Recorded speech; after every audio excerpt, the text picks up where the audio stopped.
This is Cerebral Cinema. Movies of the mind.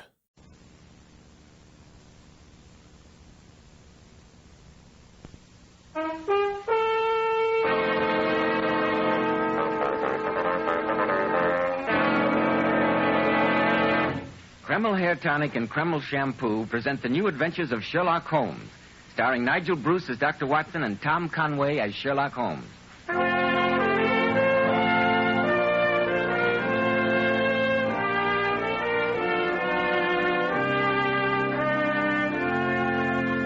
Now, once again, let's drop in on the famous colleague of Sherlock Holmes, our good friend, Dr. Watson. Good evening, Dr. Watson. And a very good evening to you, Mr. Bell. I'd almost given up hope of your coming tonight. Oh, I know it's pretty late, Dr. Watson, but I saw that your light was still on, so I thought I'd drop in. I'm glad that you did, Mr. Bell. Applying the methods of my friend Sherlock Holmes, I would venture a guess that you're on your way home from the theater. Amazing deduction, Dr. Watson. I lament to, Mr. Bell. Isn't that a theater program I see sticking out of your pocket? Of course. Oh, what was the play? Hamlet. Very fine production, too.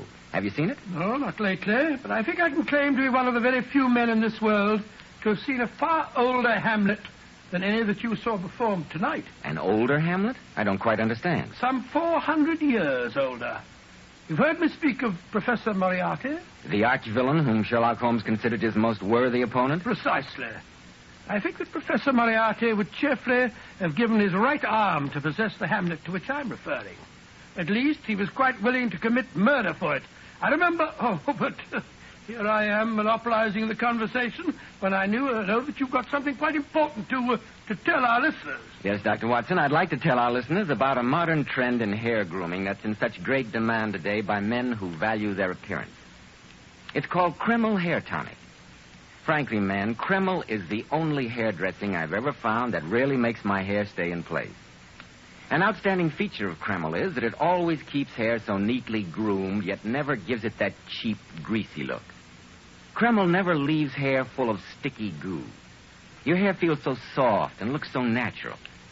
And men, don't tell me that you won't be mightily pleased when your wife or sweetheart remarks how attractive your hair always looks. How it feels so nice to touch, never greasy or sticky. It's spelled K-R-E-M-L. Kreml Hair Tonic.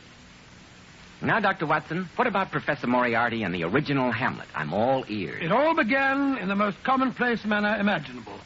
I was walking down the street with Holmes in answer to a completely routine call from Scotland Yard.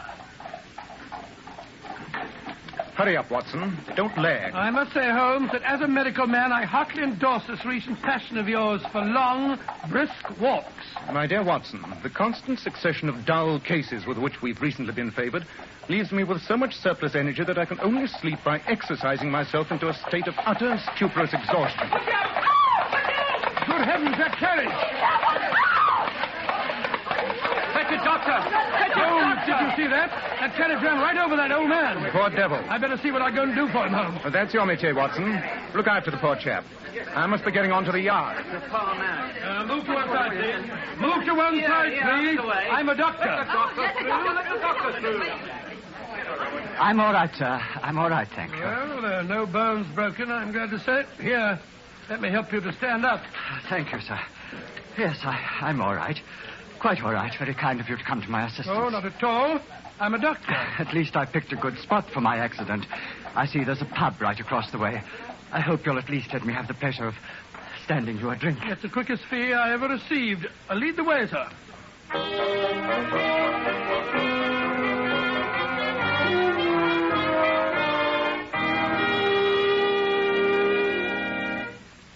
Two whiskies and sodas, miss. Right, sir. Allow me to introduce myself, sir. My name's Franklin Burley. Oh, and here's my card, Mr. Burley. Not the Dr. Watson. Oh, you mean the little paper I wrote on the common cold in the last issue of the Lancet? I don't know about that, but aren't you Sherlock Holmes' colleague? Yes, I am. God sent you to me, Dr. Watson. Oh, really? I've been wanting to put my problem into competent hands. What do you mean? I didn't stumble in front of that carriage, Dr. Watson. I was pushed. Someone's been trying to murder me. No, Mr. Burley, I tell you, it's the truth. 2 weeks ago, a wheel came off the carriage that I was driving. A most convenient accident. Last Wednesday, as I was passing St. George's in Hanover Square, an enormous balk of timber fell, missing me by less than a yard. Well, why on earth should anybody want to kill you? Here you are, gent. Oh, thank you. Because I saw it, Dr. Watson. So what? I saw the ghost of the Burleys, which no man may see and live. Oh, no, my dear fellow. After all, this is the 19th century. We're a very old family, the Burleys. Not nobility, but just as old, just as proud, and just as poor. My father left me 2 inheritances. The magnificent Burley Library, which has been in our family for over 300 years, and the Burley ghost. Oh, you needn't look at me like that. I'd always scoffed, too, when I heard tales of the ghost. But a week ago, I saw it in the library. Very well, Mr. Burley. May I ask whose ghost it's supposed to be? The original collection of books in the library was stolen from an abbey expropriated by Henry VIII. When the abbot resisted, he was killed, and it's his ghost that, according to legend, haunts the library. I don't suppose you could describe the ghost? That's where you're wrong, Dr. Watson. I saw it, or him, if you prefer, quite clearly. He was extremely tall, very thin. His forehead a high, pale curve, with his eyes 2 sunken pits of blackness. Gracious me. But most of all, I was struck by the slow, almost hypnotic, constant oscillation of his head from side to side in a manner which I can only describe as curiously and horribly reptilian.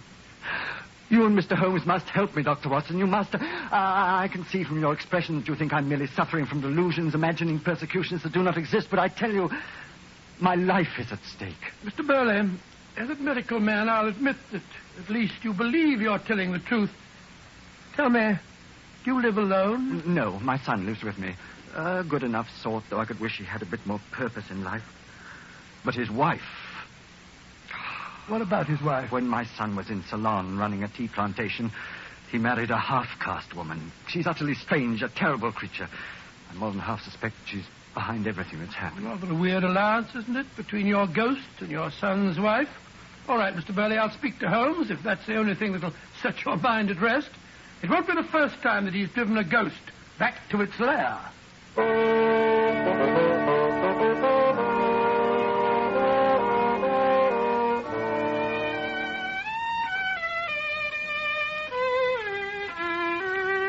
No, do stop scraping on that violin of yours, Holmes. I'm trying to tell you about this poor chap's delusions. I assure you, Watson, you've been receiving my closest attention.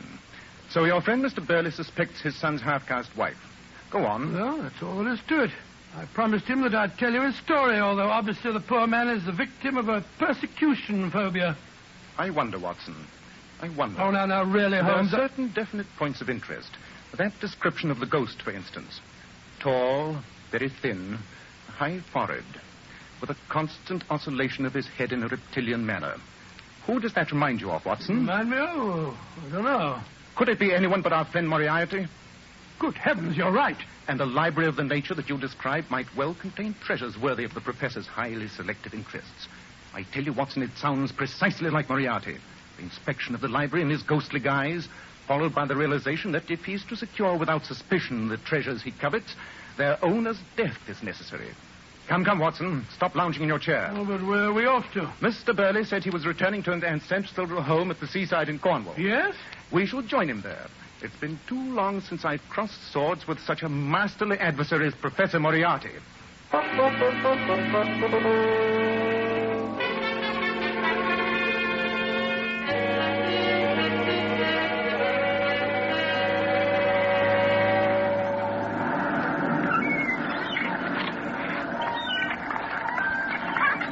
I tell you, Holmes, the sea breezes, the salt air, and the sun shining on the water make a man realize that life is worth living.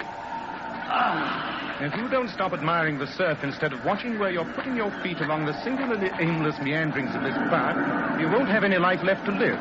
It's a good 200-foot drop to those extremely unpleasant-looking rocks below. Yes, I see what you mean. Say, Holmes, look down there. I never realized that those Cornish cliffs are simply riddled with caves. Which no doubt accounts for their popularity with spunklers in bygone days.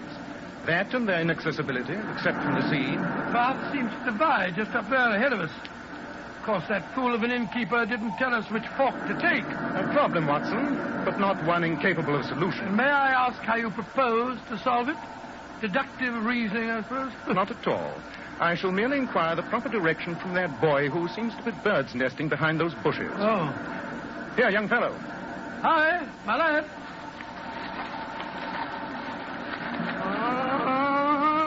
Good morning, my boy. I'm not doing nothing. I shouldn't. Of course not. There's nothing to be frightened of.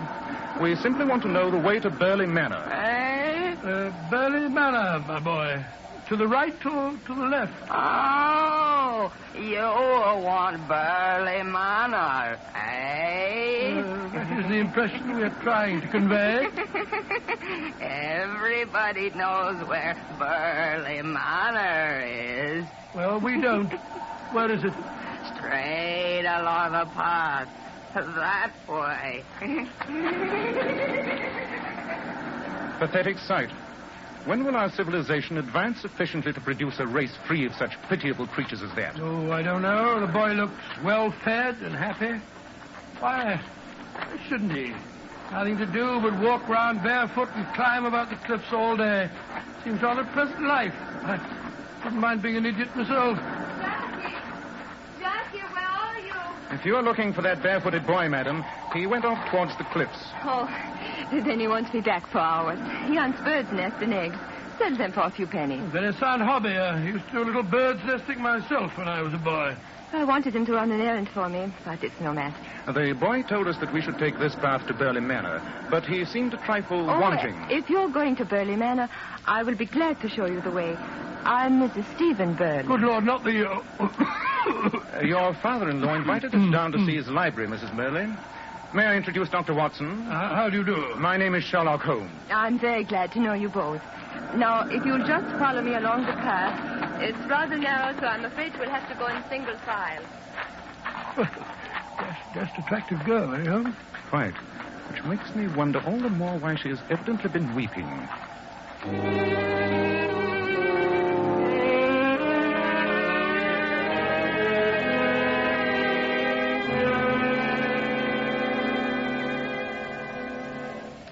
So that's Burley Manor. Impressive-looking old place, I must say. They built them to last in those days. I suppose it is impressive. But is it a house which conveys to you an aura of happiness, Dr. Watson? Well, I can't say that I've ever... Oh, there's Stephen now on the terrace. Lila, where the devil have you been? This is Mr. Sherlock Holmes and Dr. Watson. How do you do? How do you do? Glad to know you. Your father asked them down to see the library. The library? Oh, stacks of weird old books in there. Stuff's never been catalogued. Can't make any sense out of it myself. No, it's not my dish of tea either. Felt like reading Hamlet one night. Found some old black letter thing I could barely spell my way through. And from the little I made out, it wasn't even the right form of the play. Really, Mr. Burley? How was that?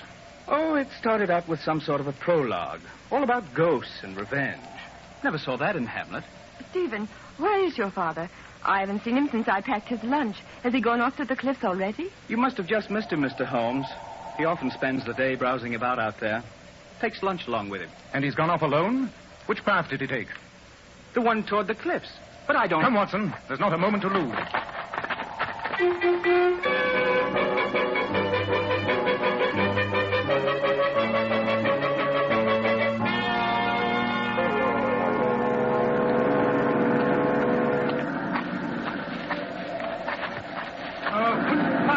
Bushes. I might as well try to hurry through a bramble hedge. I only pray we catch up to him in time. What was all that about Hamlet, Holmes? Only that there is indeed a treasure here, Watson, and one fully worthy of Professor Moriarty's distinguished attention. Treasure? What sort? From Stephen's unseeing description, I deduce that the Burley Library must contain the Hamlet. The Hamlet? Oh, what's that? The original play ascribed to Thomas Kidd, upon which Shakespeare based his version. Not a single copy is known to exist in the entire world, Watson. It would be absolutely priceless. Gracious me. I say, Holmes, look. Up there ahead. I just caught a glimpse of a man's back beyond those trees. It must be Burley. Good. Mr. Burley. Mr. Burley! The wind's blowing towards us. He can't hear you. Hurry up, Watson. We catch him beyond that bend in the path. He's just...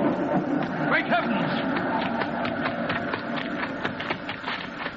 How appalling.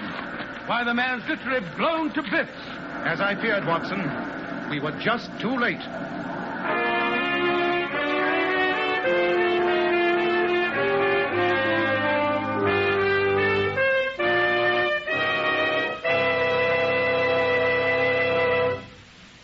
It'll be interesting to see if Sherlock Holmes really was too late. But, men, it's never too late to help improve the appearance of your hair. If you're having trouble keeping your hair in place, if it's dry, lifeless looking, why not try Kreml Hair Tonic? Honestly, I think Kreml is by far one of the greatest hair dressings ever discovered. Kreml keeps hair in perfect order from morning until night, with a nice, healthy-looking luster. Yet Kreml never gives hair that cheap, greasy look. It never smothers hair down with sticky goo, which makes the hair and scalp feel so dirty. In addition, Kreml makes hair a cinch to comb. At the same time, it removes dandruff flakes. It relieves itching of dry scalp and makes your scalp feel so clean and refreshed. Next time you get a haircut, ask your barber for an application of Kreml. In the meantime, buy a bottle at any drug counter. Kreml. Kreml Hair Tonic.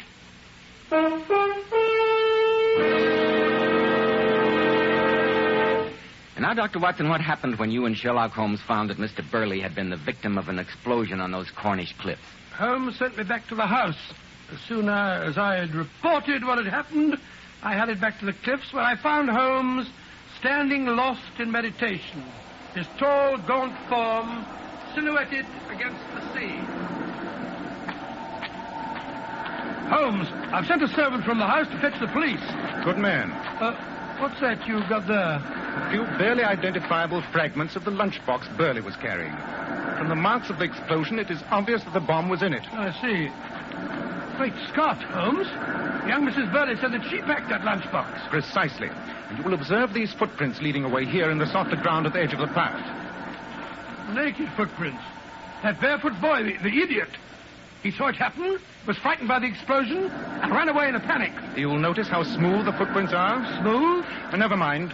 There's little we can do now but await the police. And I doubt if it'll be long before they arrest a murderer.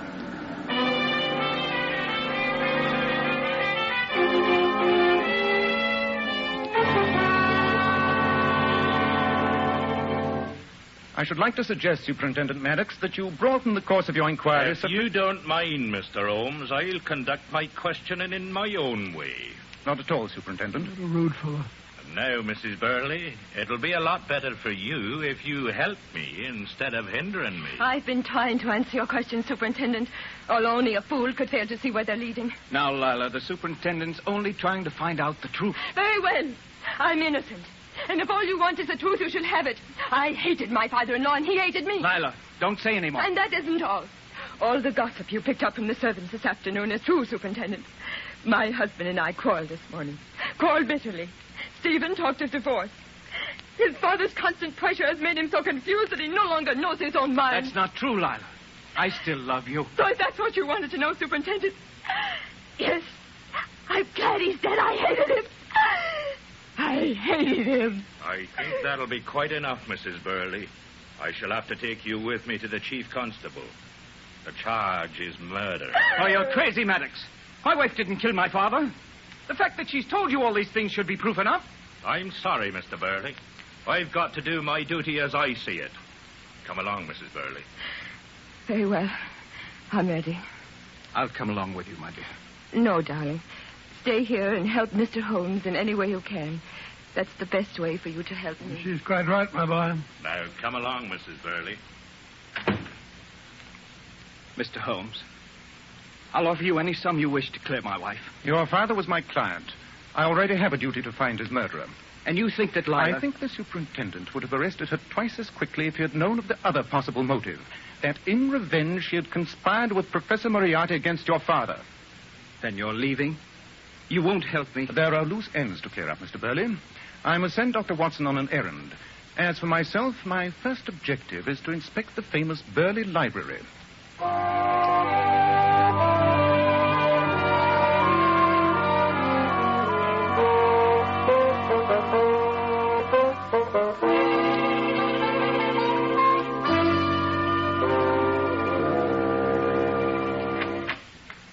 brought you some sandwiches, Mr. Holmes. You've been in here for hours. I'm afraid I've rather lost track of time. Have you found what you wanted? I did not find it. And nothing could be more significant than its absence. There is no sign here, Mr. Burley, of the black letter Hamlet which you described. Well, that's funny. I distinctly remember that... Ah, there you are, Holmes. Any luck, Watson? No, not a bit. I missed my supper and had a wild goose chase for my pains. You mean you couldn't find the half-witted boy? Checked every house in the village. He's nowhere about. I'm afraid he will never return. Dead? You mean you think that he saw too much? I mean, Watson, that the person who planted that bomb also murdered that poor boy. If you could have some lanterns at once, please, Mr. Burley. Of course. I think we'd better follow the tracks of those bare feet to their final destination.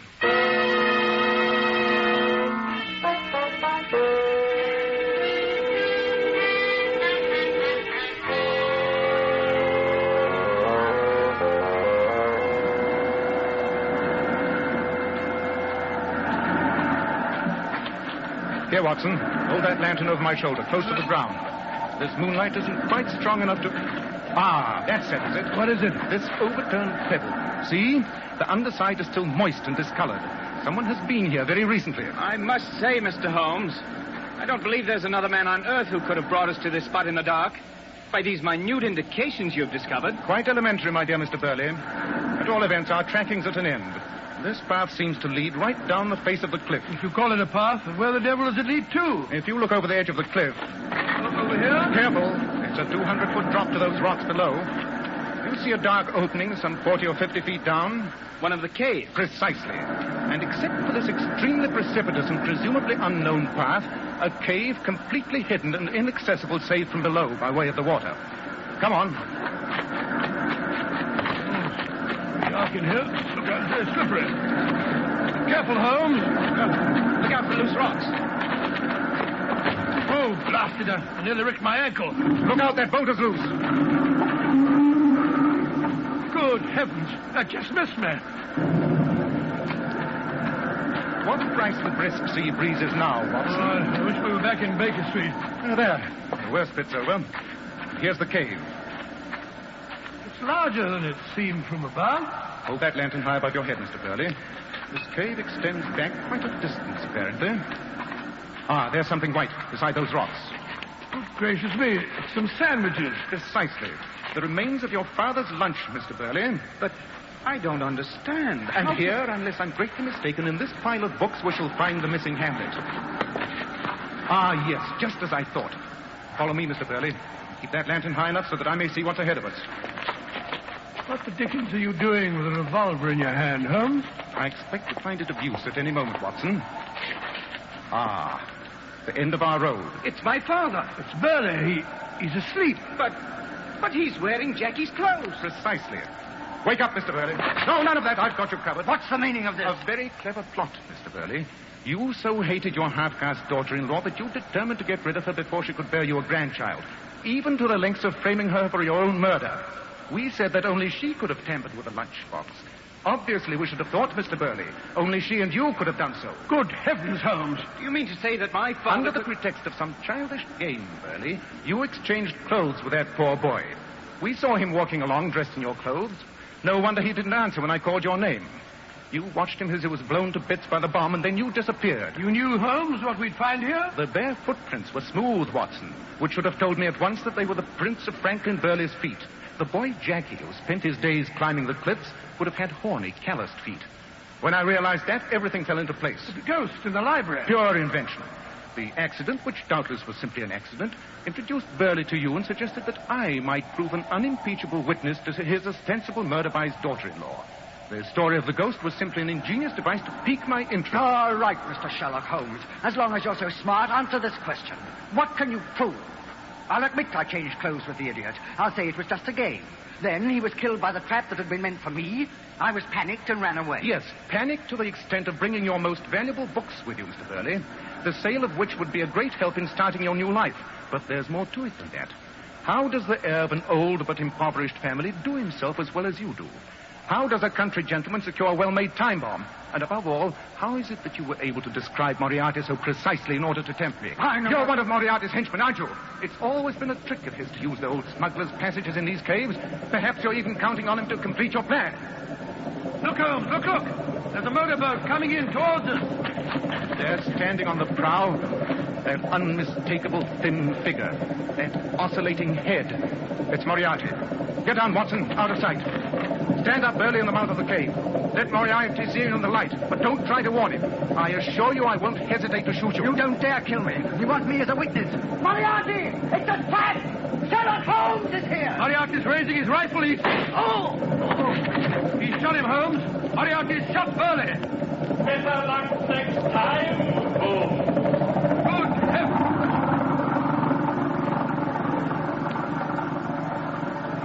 Moriarty has made certain that no one shall turn King's evidence against him. No. Don't try to stand up, man. You're badly hurt. I'm dying. But there'll be no dying words from me for you to use in court. I see where you're looking. You want that Hamlet, don't you, Mr. Holmes? Every scholar, every museum in the world would... Well, it's mine. I'll never let it be seen. No one shall have it now. You least of all. I'm dying. And it dies with... Look out, Holmes! Burley, stop! Good heavens, he's thrown himself into the sea. He hasn't a chance on those jagged rocks. Yes, and his body will be washed out to sea before we can get down there. Watson, an irreparable loss. Loss? A confounded murder like that? I was referring to the copy of Hamlet.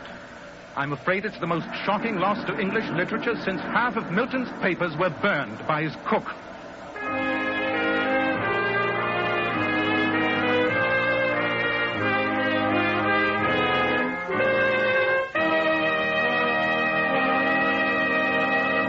So Professor Moriarty once again got the better of Sherlock Holmes. Oh, no, only in that he escaped capture, Mr. Bell.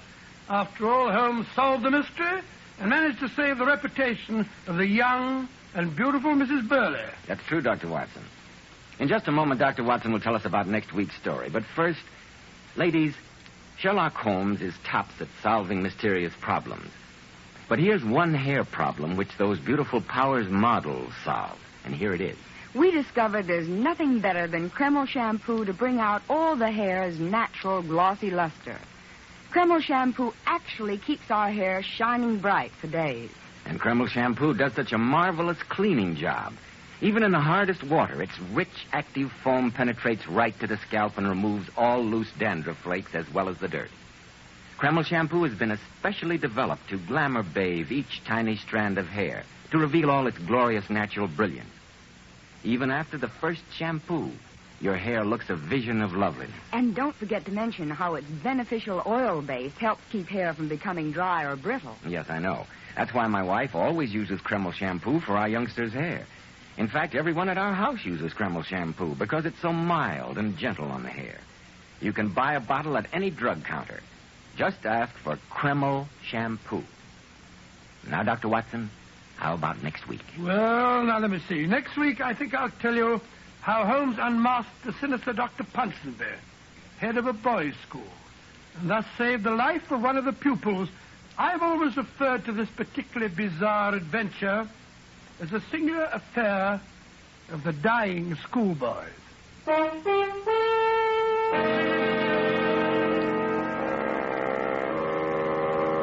Tonight's new Sherlock Holmes adventure was suggested by an incident in Sir Arthur Conan Doyle's story, The Final Problem. Nigel Bruce appeared by permission of California Pictures, Tom Conway through the courtesy of Eagle Lion Pictures. This is Joseph Bell, speaking for Kreml Hair Tonic and Kreml Shampoo, inviting you to be with us next week at this same time when Dr. Watson will tell us about the singular affair of the dying schoolboys.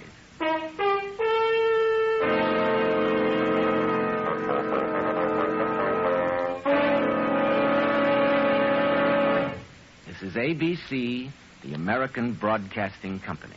Many thanks to Cliff Forsness for adding the necessary sound effects, and special thanks to Peggy Weber for bringing to life the much irritated but very patient Mrs. Hudson. Oh, by the way, I did eat the entire pudding.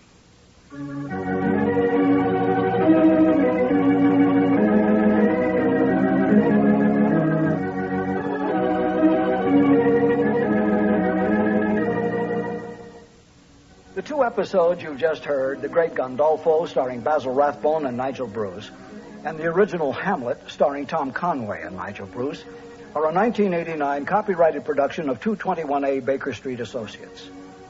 The Sherlock Holmes stories and the characters of Sherlock Holmes and Dr. John H. Watson were created by Sir Arthur Conan Doyle and are used with the kind permission of Dame Jean Conan Doyle. This is Harry Bartell. Please join me again on another cassette when I present 2 more exciting new adventures of Sherlock Holmes. Until then, thank you for listening.